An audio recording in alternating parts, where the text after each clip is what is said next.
अथ द्वादशोऽध्यायः भक्तियोगः।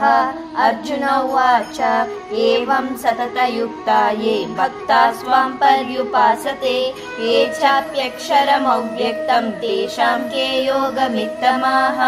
श्रीभगवानुवाच मय्यावेशमनो ये मां नित्ययुक्ता उपासते श्रद्धया परयोपेताः ते मे युक्ततमा मताः।